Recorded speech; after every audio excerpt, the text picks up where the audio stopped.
Confianza el campo de Grace Po que el senador siempre gana para la posición de presidente después el elección.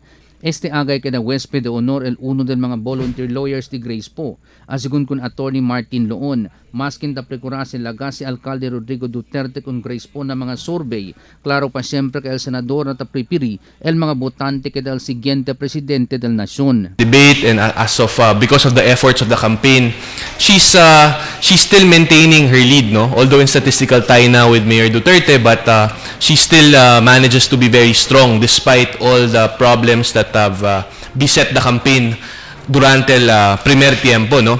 But right now, because the Supreme Court ruled with finality the other day that she can run, sure na she can run, I think that her numbers will be going up in the next few days and next few weeks, leading up to the elections. Yeah. Base na sorbe kundusi aki na Western Mindanao, si Grace po ay saka 31%, mientras el alcalde del ciudad de Davao ya saka 22% lang.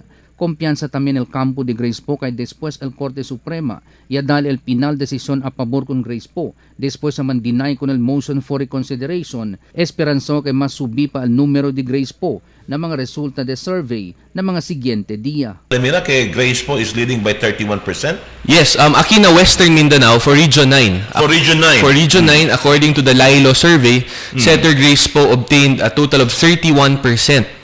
Si Mayor Duterte, 21. So, aquí na Western Mindanao, this is the bailiwick of Senator Grace Po in Mindanao.